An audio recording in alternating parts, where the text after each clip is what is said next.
had in this study, they said it didn't really matter to them. So in terms of these stakeholders, they didn't. They're interested in the points, not in the sort of competencies beyond the points. Yeah. Je crois que ça dépend aussi en fait des langues. Pour le français, on voit deux utilisations aujourd'hui des examens. On a une logique en fait de diplomation, donc on vise un diplôme qu'on n'utilisera pas de manière immédiate. C'est quoi? C'est tous ces gens qui apprennent des langues pour leur curriculum, parce qu'ils ont plus de chances de trouver un emploi, mais qui n'utiliseront pas forcément cette langue directement pour trouver un emploi. Par contre, ça dit beaucoup. Quand vous avez appris le chinois, peut-être que vous n'utiliserez jamais le chinois, mais l'effort que vous avez fait pour apprendre le chinois est suffisant pour que toute votre vie, vous ayez une marque qui dit que vous êtes capable de faire des efforts très importants. De l'autre côté, ce que l'on peut voir, c'est des utilisations officielles, où là, en revanche, on demande presque aux gens d'être évalués au moment où on utilise le résultat. Je pense à quoi? Je pense à tous les phénomènes en fait de mobilité. La mobilité étudiante, il faut être évalué au dernier moment. La mobilité pour l'immigration, c'est la même chose. C'est-à-dire qu'aujourd'hui, par exemple, très clairement, on ne fait plus le choix du diplôme, on fait le choix du test. Et en fait, la seule différence concrète que l'on fait aujourd'hui entre le diplôme et le test, c'est sa validité. Et de manière assez marquée, on voit bien qu'aujourd'hui, on se dirige vers une utilisation du test et vers une évaluation en direct du niveau de compétence. Les entreprises font la même chose. Elles demandent aux gens d'être testés juste avant d'être employés. Okay, we've got three more issues that we need to discuss, and time's running out, unfortunately. So we have to move on to the next one. This is maybe interesting from a research perspective, because the question here clearly is, might one have to use different kinds of research or do research separately based on the various levels of competency identified by the Common European Framework? Because the question is, do you think it's relevant to put C1 level into focus and carry out separate research on how to test and assess at that level, i.e., are there different principles, or do people see the need to differentiate their research according to the target groups and the levels of competencies? That's the question put here. Just clarify. Sorry for interrupting. No worries. Why I'm interested is that. Thank you. Why I'm interested in that, probably it's not very relevant for you, but in Russia, in Moscow, we have many linguistic schools, and they're rated quite highly within the system of secondary education. And mostly those children, adolescents who finish these bilingual schools where 2 foreign languages are taught, they continue, they don't go in for linguistics when they apply for a place at a college or at a university, but they choose some other majors, mainly economics, law, whatever, international studies, and they do much better later when they have to study a language for specific purposes. So those who finished linguistic schools, that's why I'm asking, so they have higher levels when they finish schools, higher than B1 and B2 usually.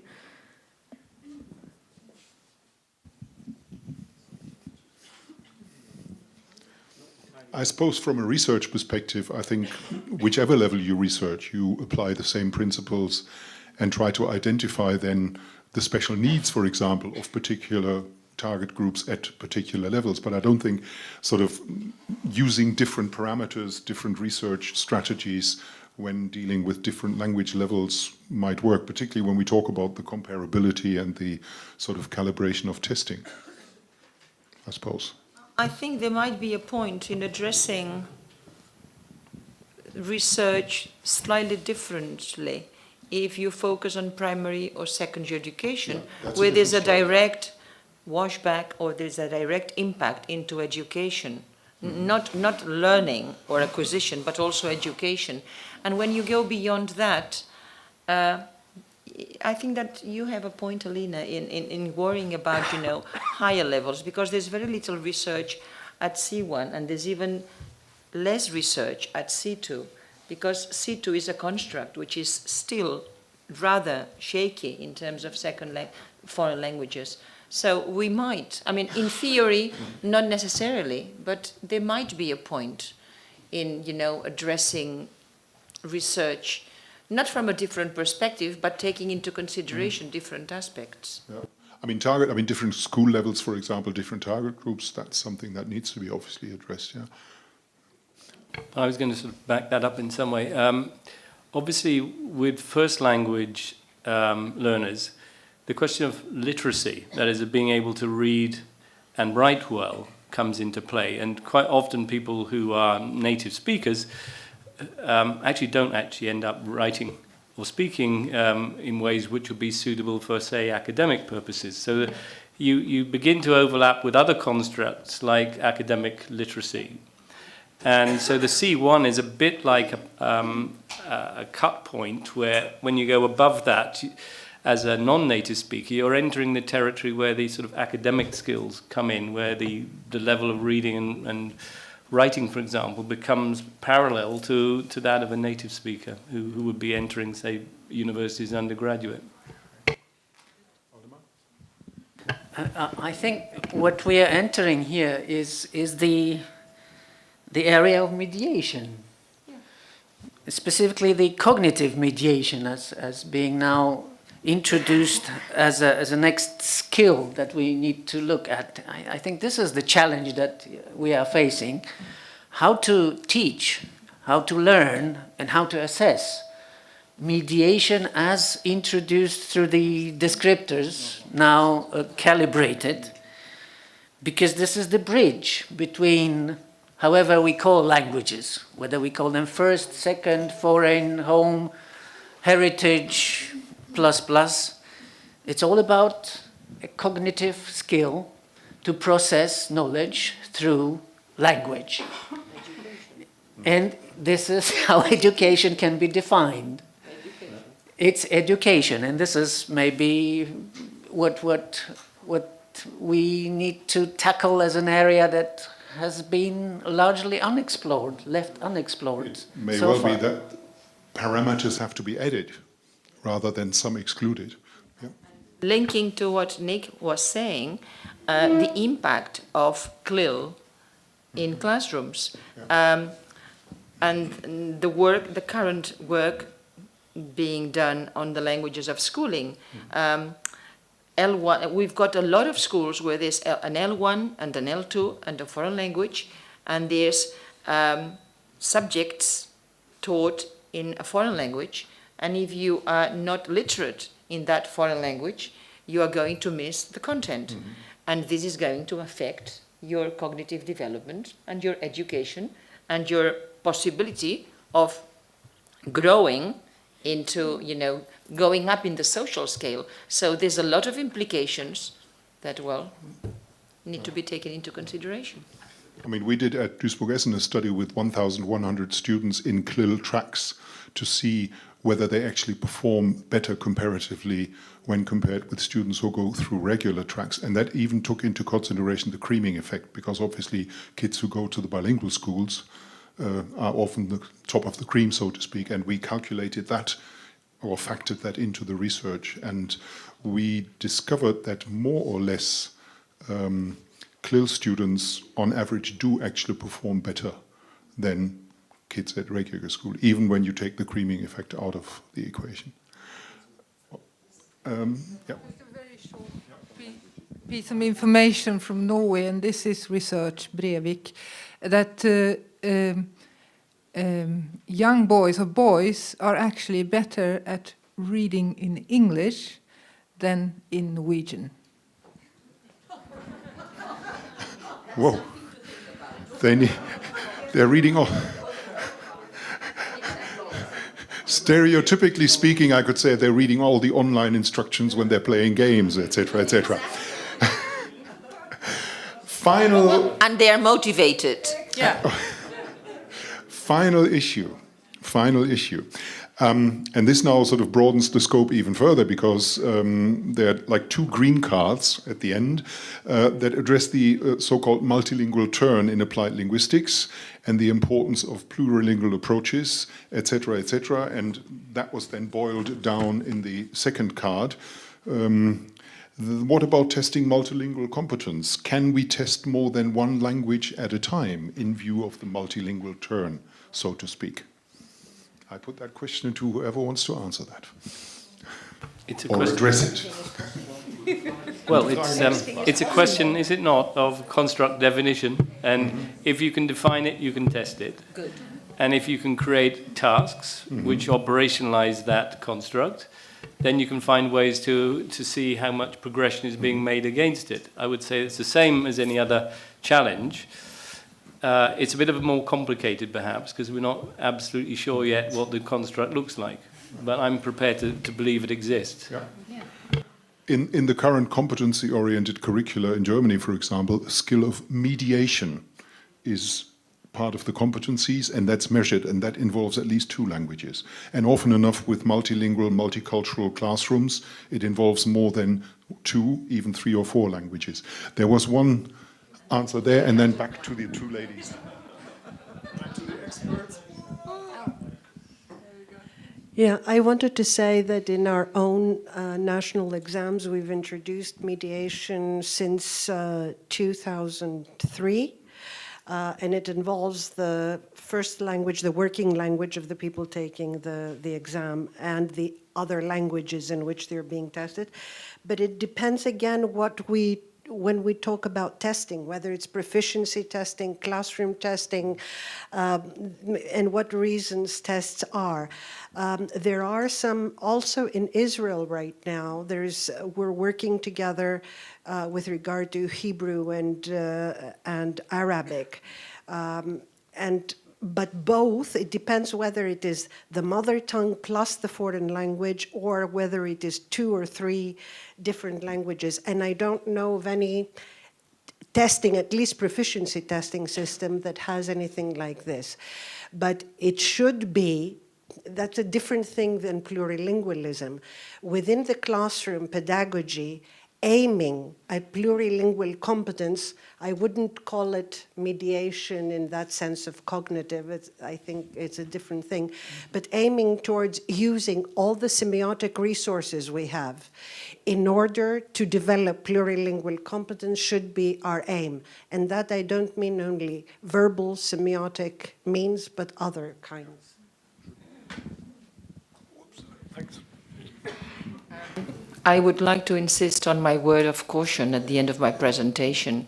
I think that a lot is going to happen in the next few months, and before we embark on insisting on thinking of mediation as a new skill, I think we should be thinking about the implications of this and about what does it mean, what do the new descriptors mean for learning, and what might the new descriptors mean for assessment.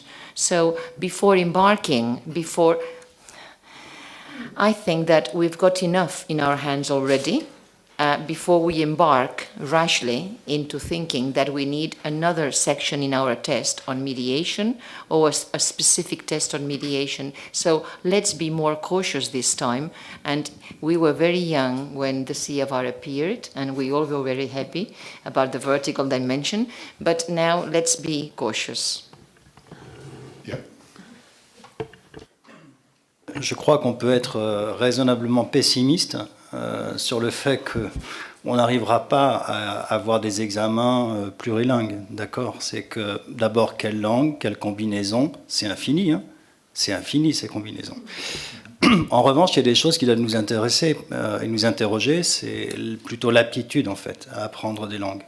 Ça, c'est quelque chose qu'on observe. On voit bien que par exemple les enfants, quand ils commencent à apprendre la langue des signes, on se rend compte qu'en fait leurs aptitudes langagières sont aussi plus importantes. Ça, je crois que c'est quelque chose qui pourrait être travaillé peut-être beaucoup plus, hein, d'accord, et d'essayer de voir justement en fait si on a vraiment un construit et si on a quelque chose en fait qui comme pour les niveaux du CECR, peut être définie en fonction de niveau. C'est est-ce que réellement notre compétence multilingue, plurilingue, augmente ou pas. Donc, si on a une réponse à cette question, je pense qu'on pourra commencer à travailler sur des examens probablement d'aptitude. I'm afraid I have to put my German foot down because, I had your apologies. I forgot one, and then I have to put my foot down, unfortunately. Okay. Just very briefly, maybe also a word of caution with plurilingualism. Yes, when we communicate, we want to get the message across, and if we use all our resources to get the message across, that's fine. I had a discussion with my students and my teachers. I do seminars together with students and teachers, and we were talking about strategies of language use and translanguaging, and my Portuguese teacher said, that's all fine, Claudia. If I have students in my Portuguese class who know Spanish, I can stop teaching Portuguese because they will get the point across by talking Spanish. And he said, I take the liberty to teach them Portuguese and do not accept Spanish in the classroom. Otherwise, they'll never learn Portuguese. And I stood there and I thought, he's got a point. So I think we have to be careful when we want to communicate in the real world. Yes, use all the competences you have, all the languages you have at your disposal. But if you want to learn a language, I don't know how far we can get if we allow the students to fall back on another language. That's not the point of teaching. And I at the moment, I don't have a vision of a plurilingual exam. Luke Harding at Lancaster, he works on speaking exams. Quite interesting stuff he does. Look it up. What he did an IATEFL seminar, but I don't yet have a vision on that. I have to be adamant now to use an English term, because if I invite three or more, then I'm not talking about the drinks, but the dreams. Sorry, that was a Freudian slip. Jesus Christ. Dreams we're talking about. Sorry. No, but the thing is, we're already almost over time, unfortunately, and that sort of breaks my heart. No, it's always nice on the one hand to finish on a cautionary note, because obviously often with these workshops and colloquia, you discuss all sorts of things and you're all happy and that's the next thing I'm going to do. And then all of a sudden practice and grassroots experience lets you fall flat on your face. And I think cautionary notes are good. But I think today has actually brought a number of positive things to light as well. I'm, as you notice, leading into the final part, conclusions, Rapporteur, and then José and Sarah finishing and wrapping up the case, because I don't want to repeat everything that has been said, but I think there were a couple of sort of key things to think about and consider in future when sort of we further address the issue of testing and assessing and making sure that the common European framework plays a part in that and has an impact, etc., and vice versa, the testing has an impact on the teaching. And one I think is important, because Vincent talked about the fact that we should sort of look beyond our little galaxy. I like that image very much, and sort of take into consideration other galaxies. And some of the questions, I mean, asking, for example, about the consumers of the test, that's another galaxy, and they need to perceive and accept what we deliver in terms of descriptors, tests, etc. So I think that was a sort of key moment for me in a way, because it leads you to think about other areas and other galaxies, and you're not staying within one particular framework. I think that was quite important. And the next positive thing is Waldemar gave me the idea that, in fact, the task is dealt with. Because you said, and I quote, "Ask not what the test can simply do, but ask what you want the learners can do, and then think about assessing and testing, etc." And if that is the principle of testing and assessing, then that is very much in line with the Common European Framework, because the Common European Framework says, can do, positive, is not able to use a certain grammatical structure, but can do something when using a particular target language. And I think if that is the principle of thinking about testing and assessing, then I think then we are aligned with the CEFR. So I think that's an important point. And sometimes people tend to forget, because often enough, unfortunately, you sort of try to design tests that are manageable or doable from all sorts of perspectives and for all sorts of reasons. And I think that is important, yes, but I think the basic sort of underlying tendency is something that is needed as well. And the third thing, I think that was sort of something that was mentioned a couple of times, but that was in a way embedded in all the contributions here, is that all this can only really work in a sort of action-driven and action research kind of framework, i.e. you do something, you reflect on what you see while you're doing it or while others are doing it, and then you sort of impact what you observe back into the drawing board stage, and you redraw and you try again and sort of perfect your designs, whichever kind of designs we're talking about that way. And I think this idea of action-driven and action research-based approaches is, to my mind, gaining in importance anyway, because in teacher training we try to train our teachers to become permanent action researchers, and the testing and assessing would be obviously, or have to be, part of that as well. I don't want to sort of rapport in the sense that I summarize everything else that was said, but these were sort of key issues, I think, general principles that were discussed and were embedded in all the contributions and questions and discussions. And based on that, I would like, from the rapporteur's point of view, like to thank, first of all, the experts and the invited speakers. And, hang on, I'm not finished. No distinction. The experts and the invited speakers at the round table, because your contributions and your sort of stimuli and food for thought contributions obviously got the other experts in the house to think and contribute and share as well. Included? Including the silent ones. There's always the silent period in language acquisition. Okay. No, but including, and I think the discussions, which are always the most important anyway, in the couloir, showed that there was some impact here. And I suppose the challenge for the ECML now is to sort of take this the next step and see how projects already running or future projects might sort of pick up on what we discussed and shared today. So with that final word, I would like to first to applaud the experts here and applaud ourselves. And then I give the baton back to Sarah, because she's got the final words, and José as well. José first, okay. I would like to go back to your red card, actually. Can you read that out once more? Because it links up. There is a need for cooperation in developing language tests. It's a madness that each little country, etc., develops its own thing, because it's extremely time and money consuming.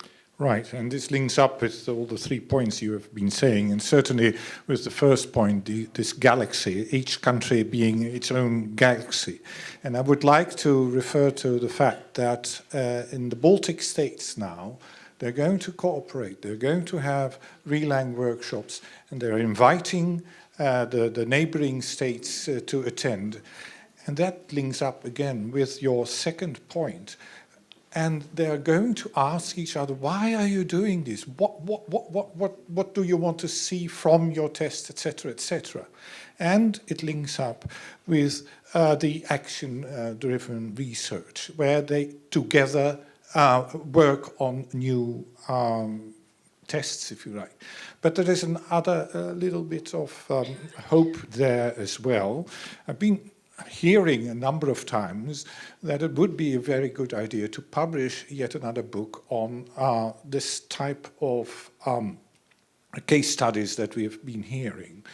And I've been talking to the ECML, and they are indeed considering asking the EU to subsidize this. So hopefully next year we can start on this and indeed produce something like that. So for me, for the people organizing this colloquium, I think we have managed very well, and we've achieved exactly what we hoped to achieve. Thank you very much.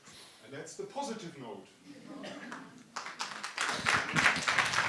And now, the final word. The very final word, and a very quick one too, because it's late and I'm guessing everyone's getting a little bit tired. one of the speakers, I think it might have been you, Neos, said that the CEFR was an invitation to reflect. And that made me think that, in fact, that's what I believe the ECML is. It's an invitation to reflect. It's an opportunity to come together, to share experience, to share challenges, and to learn from each other. And I just hope that today you felt that you've had an opportunity to share and to learn. And I'm not going to make the distinction, experts and audience. I think we've all learned from each other. I certainly have learned an awful lot from everybody in the room. So on that note, I will just add one or two thank yous.